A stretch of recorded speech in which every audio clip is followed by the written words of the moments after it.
Welcome to Tamil audio story channel. மறக்காம நம்ம சேனலை சப்ஸ்கிரைப் பண்ணிக்கோங்க. ராகவ் அந்த தலைவனை சரமாரியாக அடித்துக்கொண்டே பேசினான். சொல்லுடா, உனக்கு எவ்வளவு திமிர் இருந்தா அவங்க மேல கை வைப்ப? அவங்க மேல மட்டும் இல்ல, இனி எந்த பொண்ணு மேலையும் நீ கை வைக்க கூடாது. சொல்லியவன் அவன் கையை இன்னும் முறுக்கி உடைத்தான். அதுவும் பத்தாது என்பது போல் அவன் தலைமுடியை பிடித்து அங்கு இருக்கும் சுவற்றில் அத்தனை தடவை இடித்தவன் அவர்களை தொடச் சென்ற கையை போட்டு மிதி மிதி என்று மிதித்தான். அப்போதும் அவனுக்கு கோபம் தீரவில்லை. வலி தாங்க முடியாமல் அந்த தலைவன், சரி சரி, நான் தப்பு பண்ணிட்டேன் சார், என்ன விட்டுருங்க, நான் பண்ணது தப்புதான், நான் யார்கிட்டயும் இனிமேல் இப்படி நடந்துக்க மாட்டேன் சொல்லியவன் அவனிடம் கெஞ்சினான். அப்போதும் ராகவுக்கு மனம் இறங்காமல் இருக்க அதை பார்த்த ரோஷினி, டீனா இருவரும் அவனிடம் வந்தார்கள். இதுக்கு மேல அடிக்காதீங்க, விட்டுடுங்க. அவனுக்கு எதனா ஆயிட போகுது, அப்புறம் நம்ம தான் கோர்ட்டு கேஸ்னு அலையணும். இவள் இதை சொல்ல, ஆனால் டீனாவோ, ரோஷினி என்ன சொல்ற? இவன் பண்ணதுக்கெல்லாம் இவனை இன்னும் 4 மிதி மிதிக்கணும். பாவெல்லாம் பார்க்க கூடாது. இவன் தப்பு பண்ணிட்டு நம்மள என்னெல்லாம் பேசினா, அதுவும் இல்லாம மேல கை வைக்க வரான், பொறுக்கி நாய். இவள் கோபமாக திட்ட அதை பார்த்த ரோஷினி, அதான் அவனை இவ்ளோ அடி அடிச்சாச்சுல, இதுக்கு மேல எதனா பண்ணா அவனுக்கும் உயிருக்கு ஆபத்து, நமக்கும் பிரச்சனை. அவன் பண்ணது தப்புதான், நான் இல்லன்னு சொல்லல, ஆனா அதுக்கான தண்டனை கொடுத்தாச்சுல, நம்ம இங்க இருந்து போலாம். இவ்வளவு நேரம் அமைதியாக இருந்தவன் அவள் போகலாம் என்று சொன்னவுடன் அவர்களை பார்த்து பேசத் தொடங்கினான் ராகவ். இப்ப நீங்க எங்க போக போறீங்க? வீட்டுக்குதான். இல்ல, நீங்க இப்ப தனியா போறது எனக்கு சரியா படல. இவன் இவ்வளவு திமிரா நடந்துக்கிறத பார்த்தா இந்த ஏரியா ரவுடி மாதிரி தான் தெரியுது. அப்போ எப்படியும் உங்களுக்கு இன்னும் பிரச்சனை வர வாய்ப்பு இருக்கு. அதனால என் கூட வீட்டுக்கு வாங்க. இல்ல ராகவ், நாங்க எங்க வீட்டுக்கு போறதுதான் நல்லது. இதுக்கப்புறம் எனக்கு அங்க வர விருப்பம் இல்ல. ப்ளீஸ் நீங்க கிளம்புங்க. இங்க பாருங்க டீனா, உங்களோட நிலைமை என்னன்னு எனக்கு புரியுது. நான் இல்லன்னு சொல்லல, ஆனா இப்ப நீங்க போனீங்கன்னா இவங்களால பிரச்சனை வர வாய்ப்பு இருக்கு. இப்ப ஆரி அண்ணனும் இங்க இல்ல, ரிஷியும் இங்க இல்ல. அப்படி இருக்கும்போது வேற யாராவது பிரச்சனைக்கு வந்தா என்ன பண்ணுவீங்க? இங்க நான் இருந்தேன், அதனால ஓகே. சப்போஸ் நான் இங்க வரலன்னா என்ன ஆயிருக்கிறது? சொன்னா புரிஞ்சுக்கணும். வாங்க என் கூட. இவன் பேசியதெல்லாம் கேட்ட ரோஷினி, இல்ல, நாங்க வீட்டுக்கு போறோம், ஏற்கனவே ரொம்ப லேட் ஆயிடுச்சு. இவள் கிளம்புகிறேன் என்று சொன்னதை கேட்டவன், நான் சொல்றத 2 பேரும் கொஞ்சம் புரிஞ்சுக்கங்க. இவனை பார்த்தா சாதாரண ரவுடி மாதிரி தெரியல. அதுக்கு தான் சொல்றேன், வேற எந்த பிரச்சனையும் வரக்கூடாது. அவங்களும் இப்ப இங்க இல்ல. அப்படி இருக்கும்போது உங்களை எப்படி என்னால தனியா விட முடியும்? ப்ளீஸ் சொன்னா கேளுங்க, என் கூட வாங்க. இவன் இவ்வளவு தூரம் சொல்வதை கேட்ட ரோஷினி சிறிது நேரம் யோசித்தவள், நீங்க சொல்றது சரிதான், ஆனா நாங்க எப்படி? இவள் தயக்கமாக அவனை பார்த்தாள். இவளின் தயக்கத்தை புரிந்து கொண்டவன், எல்லாம் நான் பாத்துக்கிறேன், நீங்க எந்த கவலையும் படாதீங்க. இல்ல ராகவ், இது சரிப்பட்டு வராது. நாங்க எங்க வீட்டுக்கு போறதுதான் கரெக்டா இருக்கும். ஹெல்ப் பண்ணதுக்கு ரொம்பவே தேங்க்ஸ். நீங்க கிளம்புங்க. சொல்லியவள் ரோஷினியை அழைத்து கொண்டு அங்கிருந்து நகர்ந்தாள். அதை பார்த்தவன் மீண்டும் இவர்களை தடுத்து நிறுத்தினான். டீனா, நான் சொல்றத புரிஞ்சுக்கோங்க. நீங்க ரிஷி மேல இருக்கிற கோவத்துல இந்த மாதிரி சொல்றீங்கன்னு எனக்கு புரியுது. ஆனா உங்க 2 பேரோட சேஃப்டி எனக்கு ரொம்பவே முக்கியம். ப்ளீஸ் என் கூட வாங்க.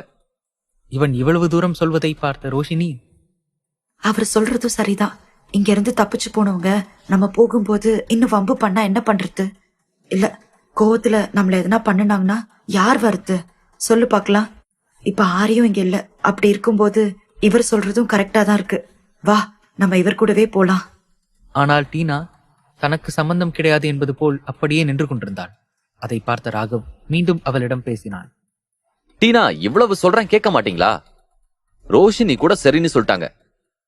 இங்க பாரு, பிடிவாதமா நிக்காத, வா போலாம். நீங்களும் வாங்க. ராகவை பார்த்து சொல்லியவள் டீனாவின் கையை பிடித்து அழைத்து சென்றாள்.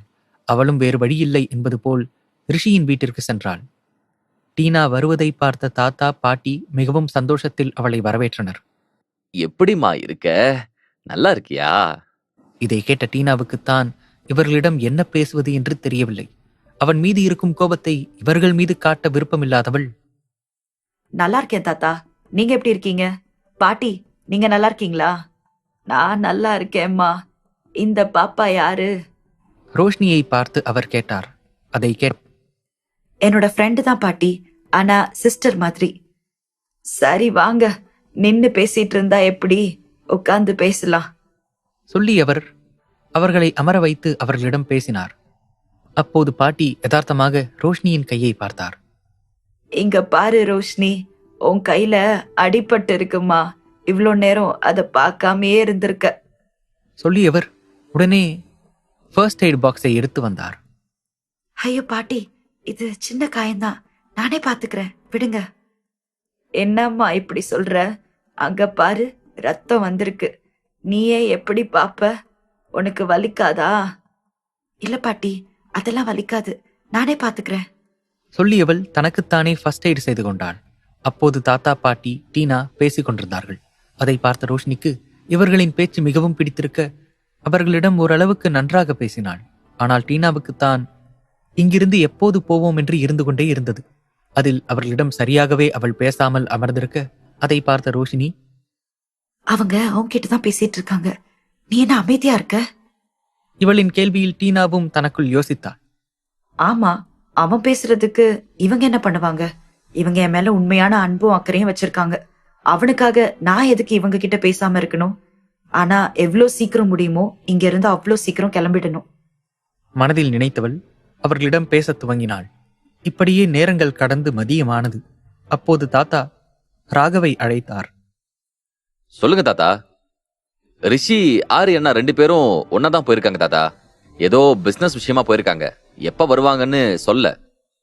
இவன் சொல்லிக் கொண்டிருக்கும் போது அங்கு வந்த ரோஷினி இதை கேட்டுவிட அவளுக்கு ஆரியின் பெயரை கேட்டவுடன் அவளுக்கு அதிர்ச்சியாக இருந்தது. இருந்தும் அவள் மனதில் சில கேள்விகள் எழுந்தது. அப்போ இவங்களுக்கு ஆரிய பத்தி தெரியுமா? ஒருவேளை அவரோட ஃபேமிலி இவங்களா இருப்பாங்களோ? அப்படின்னா இவங்க கிட்ட விசாரிச்சா அவரை பத்தி நமக்கு தெரிஞ்சுக்க வாய்ப்பு இருக்கு. மனதில் நினைத்தவள் அதை எப்படி செயல்முறைப்படுத்தலாம் என்று யோசித்தாள். ஆனால் ராகவ் எப்போதும் கூடவே இருப்பதால் அவன் இல்லாத நேரத்தை எதிர்பார்த்தாள். ஆனால் அதுவோ அமைவேனா என்பது போல இருந்தது. தாத்தா, ராகவ் இருவரும் பேசிக் கொண்டதை கேட்ட ரோஷினிக்கு அப்போது ஆரியின் குடும்பம் இதுவாக கூட இருக்கலாம் என்று நினைத்தவள் அவனை பற்றி இவர்களிடம் கேட்டு தெரிந்து கொள்ளலாம் என்று நினைத்தாள். ஆனால் அதுக்கான நேரம் அமையாமல் இருக்க அதற்குள் எப்படி அவர்களிடம் நாசுக்காக கேட்கலாம் என்று ஒரு பிளானை போட்டுக் கொண்டிருந்தாள். அவங்க கிட்ட போய் எப்படி கேட்கறது? ராகவ் வேற கூடவே இருக்காரு, இவர் இல்லாத நேரமா பார்த்துதான் கேட்கணும். மனதில் நினைத்தவள் குட்டி போட்ட பூனை போல் அங்கும் இங்கும் நடந்து கொண்டிருந்தாள். அப்போது அங்கு வந்த டீனா, என்ன ரோஷினி, இப்படி இந்த ரூம் அலந்துகிட்டு இருக்க? இவள் கிண்டலாக கேட்டாள். அதை கேட்டவள் அவளை ஒரு முறை முறைத்தாள். இப்ப நான் என்ன கேட்டேன்னு இப்படி முறைக்கிற? பின்ன முறைக்காம என்ன பண்றது? நானே ஆரிய பத்தி தெரிஞ்சுக்கிறதுக்கு ஐடியாவை தேடிட்டு இருக்கேன். நீ என்னடா அண்ணா கிண்டல் பண்ணிட்டு இருக்க? என்ன பைத்தியம் எதுனா ஆயிட்டியா? ஆரியன் சாரும் கூட இருக்கும் போதே உன்னால கண்டுபிடிக்க முடியல, இப்போ இங்க என்னத்தை கண்டுபிடிக்க போற? இதில் ஏகத்துக்கும் அவளை முறைத்தவள், எனக்கு அந்த யோசனை இருக்காதா? தாத்தாவும் ராகவும் பேசிக்கிட்டதை கேட்டேன். அப்போ ஆரியோட பேர் வந்துச்சு. அப்ப தாத்தாவுக்கு தெரியாம இருக்காதுல்ல? அப்ப அவர்கிட்ட விசாரிச்சா ஆரி பத்தி ஏதாவது தெரியும் இல்லையா? ஆரி ஃபேமிலி இவங்களா இருந்தா இன்னும் நல்லா இருக்கும்ல? அதுக்குதான் ஐடியாவை தேடிட்டு இருக்கேன். நீ சொல்றதெல்லாம் நல்லாதான் இருக்கு, ஆனா இது சரி வருமா? ஏன் அப்படி கேக்குறேன்னா, அவர்கிட்டயே உன்னால எதையும் தெரிஞ்சுக்க முடியல, இவங்க கிட்ட கேட்டு தெரிஞ்சுப்பியா? அதுக்குதான் கேட்டேன். தெரிஞ்சுக்கிட்டே ஆகணும் எப்படியாவது சொல்லி அவள் அதற்கான வேலைகளை பார்க்க தொடங்கினாள். ஆனால் தாத்தா பாட்டியுடன் எப்போதுமே ராகவ் இருந்து கொண்டே இருந்தான். அதை பார்த்து கடுப்பானவள், என்ன இவரு எங்கேயும் போக கூட மாட்டேங்கிறாரு, அவங்க கூடவே இருக்காரே.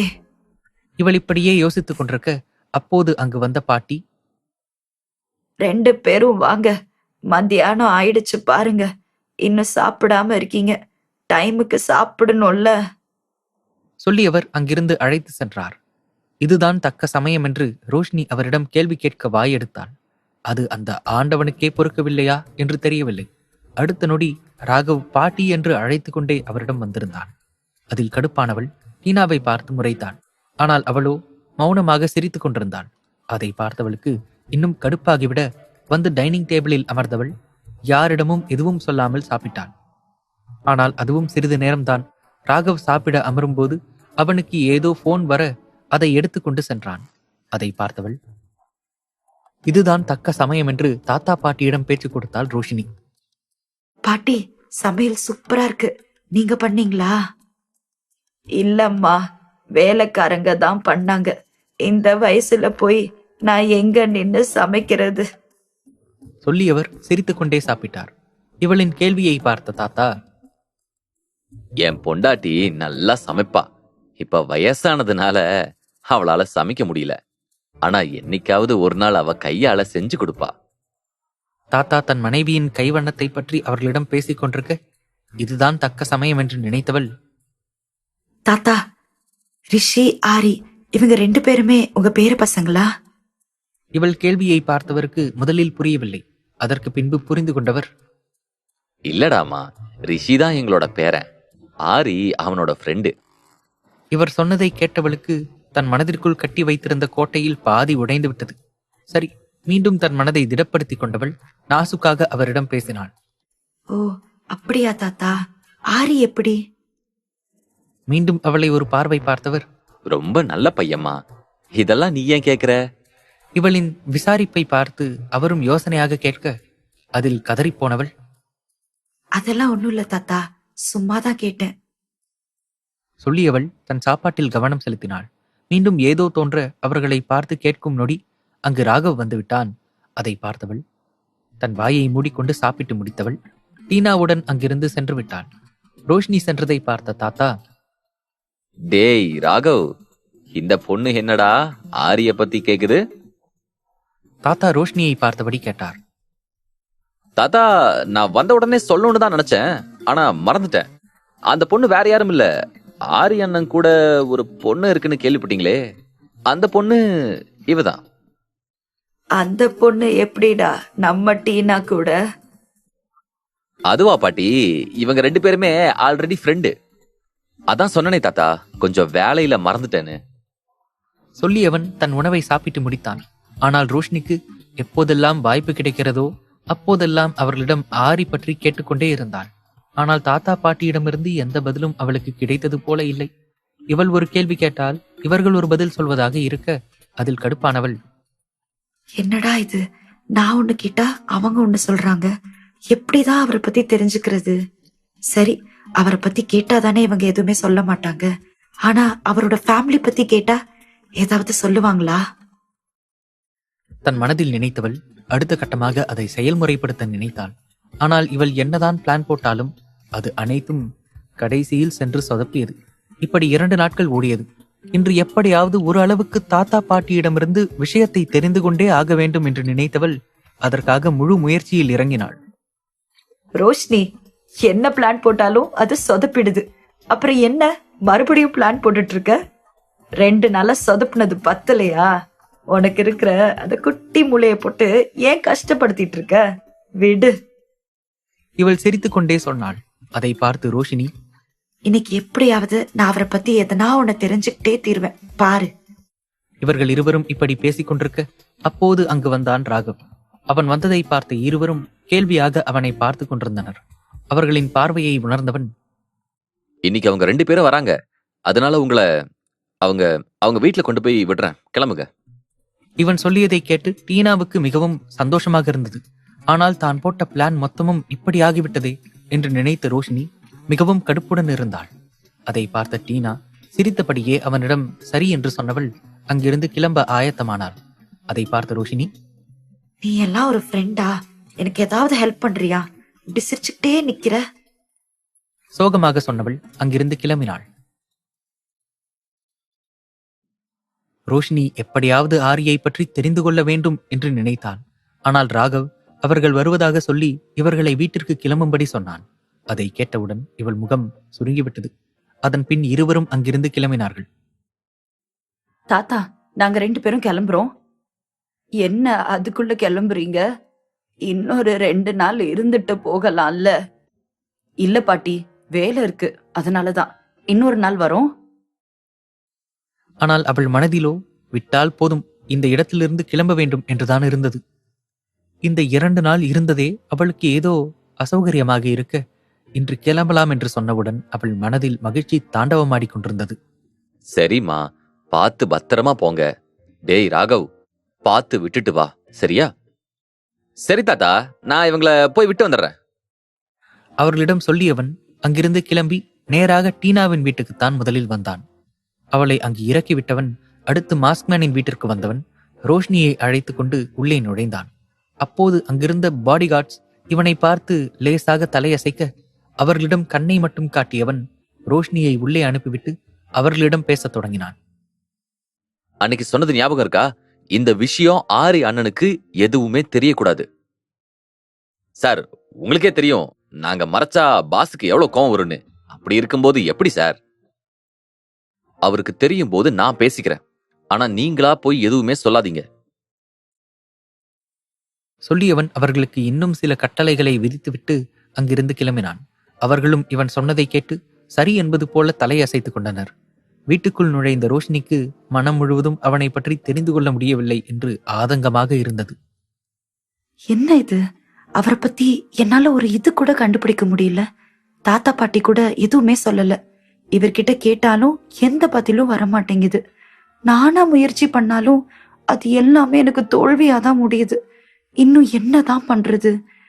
எப்படிதான் அவரை பத்தி தெரிஞ்சுக்கிறது? அவங்களுக்கு இவரை பத்தி தெரிஞ்சிருக்கு. அப்ப கொஞ்சமாச்சும் சொல்லி இருக்கலாம்ல. தனக்குத்தானே பேசிக்கொண்டு பைத்தியம் பிடிப்பது போல் அமர்ந்திருந்தாள். இப்படியே நேரங்கள் கடந்து சென்றது.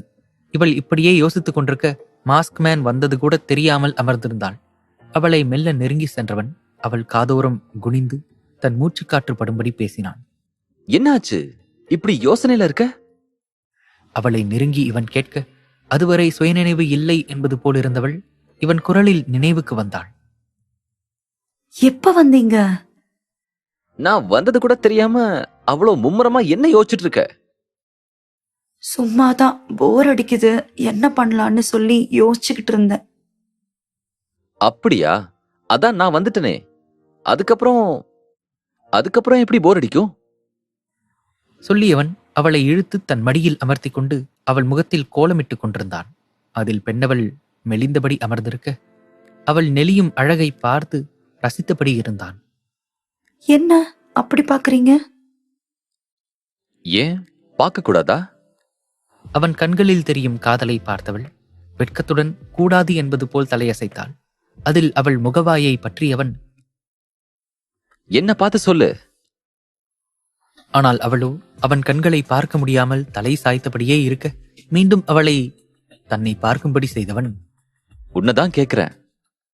இந்த முறை அவன் வார்த்தைகள் அழுத்தமாக வர தான் பதில் சொல்லும் வரை விடமாட்டான் என்று தெரிந்து கொண்டவளுக்கு அப்போதுதான் ஞாபகம் வந்தது அன்று அவன் அனுப்பிய மெசேஜ். ஆமா, பார்க்க கூடாது. கோபமாக சொல்வது போல் சொன்னாள். இப்ப எதுக்கு இப்படி மூஞ்சியை தூக்கி வச்சிருக்க? ஆமா, என்கிட்ட ஒரு வார்த்தை கூட சொல்லாம போயிட்டீங்க. நான் மெசேஜ் பண்ணி கேட்டா 2 நாள் ஆகும்னு சொல்றீங்க. அப்ப எனக்கு கஷ்டமா இருக்காதா? என்ன ரொம்ப மிஸ் பண்ணியா? சொல்லியபடியே அவளின் பிடியை இன்னும் இறுக்கினான். ஆனால் அவளிடமிருந்து எந்த பதிலும் வரவில்லை. அவள் அமைதியை பார்த்தவனும் எந்த பதிலும் சொல்லாமல் அவளை அமைதியாக பார்த்து கொண்டிருந்தான். இவனின் பார்வையை தாங்க முடியாமல் முகத்தை திருப்பிக் கொண்டாள். அவள் முகத்தை திருப்பும் போது அவள் உடலும் திரும்ப அவள் கையில் இருந்த காயம் அவன் கண்களுக்கு தெரிந்தது. அதை பார்த்தவன், ரோஷினி, உன் கையில என்ன அடிபட்டிருக்கு? எப்படி ஆச்சு? அவன் கேட்ட கேள்வியில் ஒரு நொடி தூக்கி வாரி போட்டது அவளுக்கு. என்ன சொல்வது என்று அவள் திருவென முழிக்க அவள் மொழியை பார்த்தவன் அழுத்தமாக ஒரு பார்வை பார்த்தான். அவன் பார்வையின் அழுத்தத்தை தாங்க முடியாதவள் வேறு எங்கோ பார்த்து கொண்டிருந்தாள். ரோஷினி, உன்னதான் கேக்குறேன், என்ன ஆச்சு? இவனின் வார்த்தைகள் கோபமாக வெளியே வந்துவிட அப்போதும் அவள் உடல் நடுக்கத்துடன் அமர்ந்திருந்தாள். இவளின் மௌனத்தை பார்த்தவனுக்கு கோபம் கொஞ்சம் கொஞ்சமாக ஏறிக்கொண்டு செல்ல ஒரு கட்டத்தில் அவளை தன்னை பார்க்கும்படி செய்தான். அவளோ பயத்தில் மிரண்டு முழித்துக் கொண்டிருந்தாள். இப்ப சொல்ல போறியா இல்லையா? இது எப்படி ஆச்சு? அவன் அதிக கோபத்தில் இருக்கிறான் என்று தெரிந்து கொண்டவள் தட்டு தடுமாறி பேசினாள். அது அது இவள் வார்த்தைகளை இழுத்துக் கொண்டிருக்க அதில் இன்னும் கோபமானவன், நான் உன்னை என்ன நடந்ததுன்னு தான் கேட்டேன். அத ஒழுங்கா சொல்லு. அது ஒன்னும் இல்ல, கார்டன்ல விழுந்துட்டேன். அவளை நம்பாமல் ஒரு பார்வை பார்த்தவன், எனக்கு உண்மையை மட்டும் சொல்லு. சொல்லியவன் கோபத்தின் உச்சிக்கே சென்று கத்தியதை பார்த்தவளுக்கு பயம் அதிகமாகிவிட அவன் கேட்டதில் கடகடவென அங்கு நடந்தது அனைத்தையும் சொல்லிவிட்டாள். அதை கேட்டவனுக்கு இன்னும் கோபம் அதிகமானது.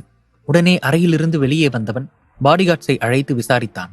முதலில் இவர்கள் தன்னிடம் எதுவும் சொல்லவில்லை என்று கோபமாக அவர்களிடம் அவன் கத்தினான். பாஸ், ராகவ் சார் தான் இதை உங்ககிட்ட சொல்ல வேண்டாம்னு சொன்னாரு. அவன் திக்கி திணறி சொல்ல அதை கேட்டவன் அவர்களை எரித்துவிடும் பார்வை பார்த்தவனுக்கு இவர்களை விட ரோஷினியின் மீதுதான் அதிகமாக கோபம் வந்தது. அதை கட்டுப்படுத்த முடியாமல் மீண்டும் வீட்டுக்குள் வந்தவன் அவளிடம் ஒரு வார்த்தை கூட கேட்காமல் அப்படியே அமர்ந்து விட்டான். அதை பார்த்தவளுக்கு ஏதோ போல் ஆகிவிட அவனிடம் சென்று பேசினாள். ஆரி, ஏன் இப்படி கோவப்படுறீங்க? நான் சொல்றத கொஞ்சம் கேளுங்க. நீங்க இப்படி கோவப்படுறத பார்த்தா எனக்கு பயமா இருக்கு. ஆனால் அவன் அப்படியே அமர்ந்திருக்க அதை பார்த்தவளுக்குத்தான் கொஞ்சம் மனம் வேதனையாக இருந்தது. ஏதாவது பேசுவான் என்று நினைத்து அவள் பேசினாள். ஆனால் அவன் அமைதியே அவளை கொல்லாமல் கொன்றது. மீண்டும் அவனிடம் பேசினாள். அவனிடமிருந்து மௌனம் மட்டுமே மிஞ்சியது. அவன் தன் மீது கோபமாக இருக்கிறான் என்று புரிந்து கொண்டவள், ஆரி, என் மேல உங்களுக்கு கோவம் இருக்குன்னு தெரியுது. ப்ளீஸ் பேசுங்க. I'm sorry. I'm really sorry. இனி இந்த மாதிரி பண்ண மாட்டேன். சாரி, ப்ளீஸ் பேசுங்க. மாஸ்க்மேன் ரோஷினியின் மீது கோபமாக இருந்தான். அதை பார்த்தவளுக்குத்தான் தான் செய்த தவறால் தன் மீது கோபமாக இருக்கிறான் என்று புரிந்து கொண்டவள் அவனிடம் மன்னிப்பு கேட்டாள். ஆனால் அப்போதும் அவன் கோபமாகவே இருந்தான். அதை பார்த்தவள், ஆரி, நான் தான் உங்ககிட்ட சாரி கேட்டுட்டேன்ல, அப்பவும் இப்படி இருக்கீங்களே, ப்ளீஸ் பேசுங்க. அவனிடம் மௌனம் மட்டுமே அவளுக்கு பதிலாக கிடைத்தது. அதை பார்த்தவளுக்கு கண்கள் மெல்ல கலங்கத்தான் செய்தது. இருந்தும் அதை தனக்குள் மறைத்து கொண்டவள், அப்ப என்கிட்ட பேச மாட்டீங்க அப்படிதானே? அவனை பார்த்து கேட்டாள். ஆனால் அவனும் தன் மௌனத்தை தான் பதிலளித்தான். அவனின் இந்த மௌன நிலை பார்த்தவளுக்கு மனம் வேதனையாக இருந்தது. அதில் வேறு எதுவும் செய்ய முடியாமல் அப்படியே சென்று மெத்தையில் படுத்தவளுக்கு கண்களில் நீரோடு உறக்கமும் வந்துவிட அப்படியே உறங்கி இருந்தாள். மறுநாள் காலை யாருக்கும் காத்திருக்க மாட்டேன் என்பது போல அந்த சூரிய பகவான் தன் பொன்னான கதிர்களை பூமி என்னும் தன் இன்னொரு காதலின் மீது பரப்பியபடியே வெளியே வந்தார். இவரின் கதிர்கள் கண்ணாடி வழியாக ஊடுருவி ரோஷினியின் கண்களை கூசியது. அதில் மெல்ல கண் விழித்தவளுக்கு அப்போதுதான் மறுநாள் பொழுதே புலர்ந்து விட்டது என்று தெரிந்தது. உடனே அவனை தேடினாள்.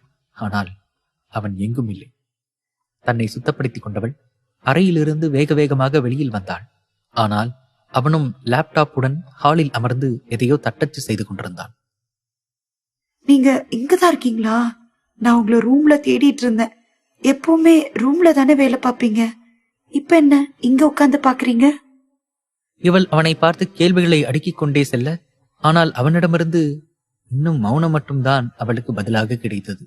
அதை பார்த்த இவளுக்கு இவர் எப்படி சமாதானப்படுத்துவது என்று யோசிக்க தொடங்கினாள். ஆனால் அவளுக்கு ஒரு வழியும் கிடைப்பது போல் தெரியவில்லை. மீண்டும் அவனிடமே வந்து பேசினாள். ஆரி, என்ன இப்படி அமைதியா இருக்கீங்க? உங்ககிட்ட தானே நான் பேசிக்கிட்டு இருக்கேன். எதுனா கோவமா இருந்தா கூட 2 அடி அடிச்சிடுங்க. ஆனா இப்படி பேசாம இருக்காதீங்க. சொல்லி அவன் முகத்தை தான் ஆராய்ந்தாள். ஆனால் அவன் கண்களோ அந்த லேப்டாப்பை தான் பார்த்து கொண்டிருந்ததை தவிர அவள் பக்கம் திரும்பவும் இல்லை. ஏன், இவள் பேசியதை அவன் கேட்டது போலவும் இல்லை. அதில் கடுப்பானவள் உடனே அவன் லேப்டாப்பை பிடுங்கி மூடியவள் அவன் மடியில் ஏறி அமர்ந்து கொண்டாள். அங்கு யார் இருக்கிறார்கள் என்று கூட அவள் கொஞ்சமும் கவலைப்படுவது போல் தெரியாமல் அவன் மடியில் அமர்ந்தாள். ஆரி, என்ன பாருங்க. அவன் முகவாயை பிடித்து அவளை பார்க்கும்படி செய்தாள். ஆனால் அவனும் உன் அசைவுக்கெல்லாம் நான் அசைய மாட்டேன் என்பது போல் அமர்ந்திருந்தான். அவளுக்கே இவன் மனிதன்தானா இல்லை கல்லா என்பது போல இருந்தது அவனின் விரைப்பு. அவளும் எவ்வளவோ அவனை தன்னை நோக்கி பார்க்க அசைத்து பார்த்தாள். ஆனால் அவனும் 1 இன்ச்சு கூட நகராமல் அப்படியே அமர்ந்திருந்தான். அதிலேயே புரிந்து கொண்டால் தன் மீது மிகவும் கோபத்தில் இருக்கிறான் என்று. ஆனால் எப்படி சமாதானப்படுத்துவது என்று யோசித்தவளுக்கு அப்போது ஒரு ஐடியா கிடைத்தது. ஆமா, இதுதான் சரியா வரும். எப்படி இருந்தாலும் இத பண்ணா நம்ம கிட்ட பேசிதான் ஆகணும். ரோஷினி, உன்னோட பிளானை எக்ஸிக்யூட் பண்ண. தன் மனதுக்குள்ளாகவே பேசியவள் அவனை பார்த்தாள். ரொம்ப பசிக்குது, வாங்க சாப்பிடலாம். சொல்லியவள் அவன் மடியிலிருந்து எழுந்து அவன் கைகளை பிடித்து இழுத்தாள். அவன் அப்போதும் அசையாததை பார்த்தவள், இப்ப வர போறீங்களா இல்லையா? பசிக்குதுன்னு சொல்றல்ல, அப்ப கூட இப்படியே உட்கார்ந்துருக்கீங்க. அப்போ உங்களுக்கு என் மேல கொஞ்சம் கூட அக்கறை இல்ல, அப்படிதானே? சொல்லியவள் தன் அறைக்கு சென்று விட்டாள். ஆனால் இவனும் அதை பற்றி எதையும் கவலை கொள்வது போல் இல்லாமல் மீண்டும் லேப்டாப்பை திறந்தவன் அதில் தன்னை முழுகடித்துக் கொண்டான். இப்படி நேரங்கள் கடந்து மதியம் ஆனது. அறைக்கு வந்தவள் தன்னை எப்படியாவது வந்து அழைப்பான் என்று நினைத்தாள். ஆனால் அவன் வராததை கண்டவளுக்கு அவனின் கோபம் எவ்வளவு என்று நன்றாக புரிந்தது. எப்படி சமாதானப்படுத்த வேண்டும் என்று நினைத்தாலும் அது தனக்கு தோல்வியில் முடிகிறதே என்று நினைத்தவளுக்கு ஒருபுறம் பசி வேறு எடுத்தது. காலையிலிருந்து இவள் சாப்பிட வராததை பார்த்த வேளையால் அவளை சென்று சாப்பிட வரும்படி அழைத்தார். ஆனால் அவளோ தான் வரமாட்டேன் என்பது போல் அமைதியாக அமர்ந்திருக்க அதை பார்த்தவர் இவனிடம் வந்தார்.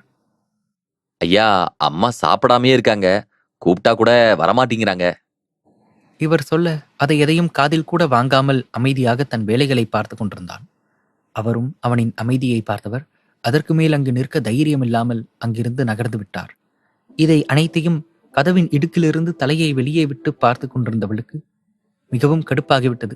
இனியும் தன்னால் பொறுத்து கொள்ள முடியாது என்று நினைத்தவள் வேக வேகமாக அவனிடம் வந்து அவனின் நெஞ்சில் அடிக்கத் துவங்கினாள், திட்டியபடியே. நான் காலையில இருந்து சாப்பிடாம இருக்கேன், ஒரு வார்த்தை கூட கேட்காம இருக்கீங்க. நான் சாப்பிடலன்னா என்ன சாப்பிட சொல்லணும்னு உங்களுக்கு தெரியாதா? அப்ப நான் சாப்பிடலன்னா கூட பரவாயில்லன்னு என்னை விட்டுட்டீங்க, அப்படிதானே? சொல்லியவள் அவன் நெஞ்சில் அடித்துக்கொண்டே இருந்தாள். அப்போதும் அவன் மௌனமாக இருக்க அதை பார்த்து இன்னும் கடுப்பின் உச்சிக்கே சென்றவள் அவன் கழுத்து வளைவில் கடித்து வைத்தாள். அப்போதும் அவன் அசராமல் அப்படியே அமர்ந்திருக்க அதை பார்த்தவள் மீண்டும் அது பக்கத்திலே இன்னும் அழுத்தமாக கடித்தாள். அதில் இந்த முறை அவளை பார்த்து முறைத்தவன், நீ என்ன லூசா? ஆமா, லூசு தான். உங்க மேல லூஸா இருக்கேன். நேத்துல இருந்து பேச எவ்வளோ ட்ரை பண்ணேன். இப்படி பேசாம இருந்தா எனக்கு கோபம் வராதா?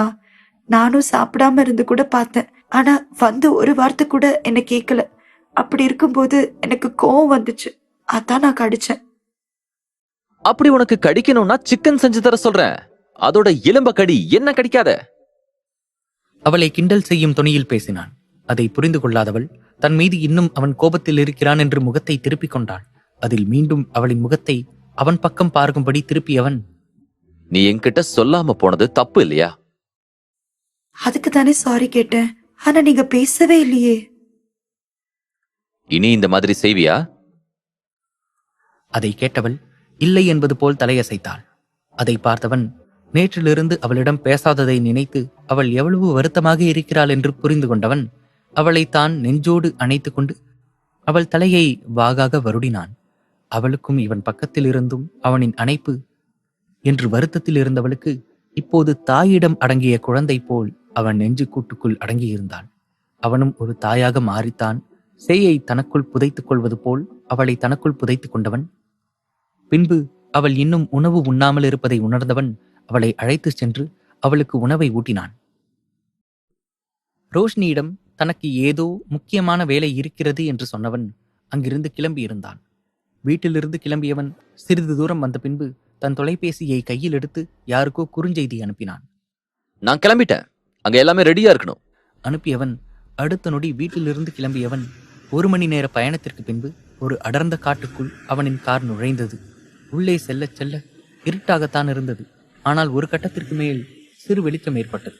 அந்த வெளிச்சத்தை இவன் நெருங்க நெருங்க அது இன்னும் பிரகாசமாக இருந்தது.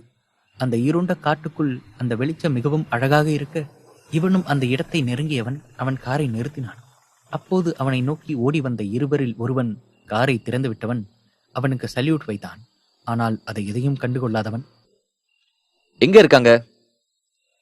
பாஸ், அவங்க எல்லாரையும் மொத்தமா தான் கட்டி போட்டிருக்கோம், நீங்க சொன்ன மாதிரி. இவன் பதில் சொல்லிக் கொண்டிருக்கும் போதே அவன் நடக்கத் தொடங்கி இருக்க அவனின் வேகத்திற்கு ஈடு கொடுக்க முடியாமல் இவர்கள் இருவரும் அவன் பின்னால் ஓடினார்கள். வேக எட்டுக்களுடன் வந்தவன் அந்த பாழடைந்த கட்டிடத்துக்குள் நுழைந்தான். அது வெளியே பார்க்கத்தான் பாழடைந்தது போல் இருந்தது. ஆனால் உள்ளே நன்றாக புதுப்பிக்கப்பட்டிருந்தது.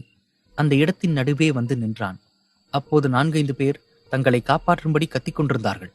அவர்களை நிமிர்ந்து ஒரு பார்வை பார்த்தவன் அவர்களை கீழே இறக்கும்படி கண்களால் ஆணையிட்டான். இவனின் கண் அசைவை புரிந்து கொண்டவர்கள் அடுத்த நொடியே அவர்கள் அனைவரையும் கீழே இறக்கி இவன் முன்பு நிற்க வைத்தார்கள். அவர்களை பார்த்தவனுக்கு கண்கள் இரத்த கோலமாய் சிகப்பேறி உடம்பில் இருக்கும் அத்தனை நரம்புகளும் வெளியே தெரியும் அளவிற்கு கைகளை முறுக்கி இருந்தான். அவனின் கோபத்தைக் கண்ட அனைவரும் அப்படியே பயந்து நடுங்கினார்கள். அதில் ஒருவன், சார், நாங்க என்ன தப்பு பண்ணோம்? இப்படி 2 நாளா எங்களை அடைச்சு வச்சிருக்கீங்க. அவன் கேட்டதுதான் தாமதம். அதற்குள் மாஸ்க்மேனின் பக்கத்தில் இருந்த ஒருவன் அவனை சரமாரியாக அடிக்கத் தொடங்கினான். அதை பார்த்த அவனின் கூட்டாளிகளில் இன்னொருவன், டேய் நிறுத்துங்கடா, ஏன்டா இப்படி அடிக்கிறீங்க? நாங்க என்ன பண்ணோம்னு சொல்லி இப்படி எங்களை கூட்டு வந்து அடைச்சு வச்சு அடிக்கிறீங்க? கேட்டது ஒரு குத்தமாடா? எதுவுமே சொல்லாம 2 நாளா இப்படி போட்டு அடிக்கிறீங்களே, உங்களுக்கு எல்லாம் நியாயமா இருக்கா? விடுங்கடா அவனை. இவன் கோபத்தில் கத்த, அதை பார்த்த மாஸ்க்மேனின் ஆட்கள் அடுத்த நொடி அனைவரையும் தாக்கத் தொடங்கினார்கள். அதுவரை அமைதியாக இருந்த அந்த கூட்டத்தின் தலைவன், டேய், உங்களை எல்லாம் எவன்டா அனுப்புனது? நான் யாருன்னு தெரியாம என்கிட்ட மோதுறீங்க. வீரவசனத்தை பேசத் தொடங்க, அதுவரை அமைதியாக நின்று கொண்டிருந்த மாஸ்க்மேன் கோபத்தின் உச்சிக்கே சென்று அவனை ஓங்கி ஒரு உதை உதைத்தான். அதில் 10 அடி அவன் பறந்து போய் விழுந்தவன் ஐயோ அம்மா என்று கத்தினான். மீண்டும் அவன் கண் அசைவில் அவனை பிடித்து இழுத்து வந்தார்கள். நீ யாருன்னு தெரிஞ்சுதான் உன்னை தூக்கியிருக்கோம் சொல்லியவன் மீண்டும் தன் ஆட்களை ஒரு பார்வை பார்த்தான். இவன் பார்வையில் இருக்கும் அர்த்தத்தை புரிந்து கொண்டவர்கள் அவர்கள் ஐவரையும் சரமாரியாக அடிக்கத் தொடங்கினார்கள். எதற்காக அடி வாங்குகிறோம் என்று தெரியாமலே அடி வாங்கிக் கொண்டிருப்பதால் அந்த கூட்டத்தின் தலைவன் இவனை பார்த்து கத்தத் தொடங்கினான். நீ யாரா? என்ன பார்த்து தெரிஞ்சதா தூக்கிருக்கேன்னு சொல்ற? நான் நினைச்சா இந்த நிமிஷம் நீ இல்லாம போயிடுவ. ஒழுங்கா சொல்லு, எதுக்காக எங்களை இப்படி கூட்டிட்டு வந்து டார்ச்சர் பண்ணிக்கிட்டு இருக்க? வலி தாங்க முடியாமல் இவன் கத்த, ஆனால் அதை எதையும் பொருட்படுத்தாமல் அமைதியாகவே அமர்ந்திருந்தான் மாஸ்க்மேன்.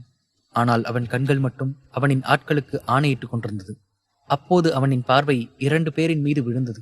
அவர்களும் இவனின் பார்வையின் அர்த்தத்தை புரிந்தவர்கள். உடனே சென்று சில இயந்திரங்களை எடுத்து வந்தவர்கள்.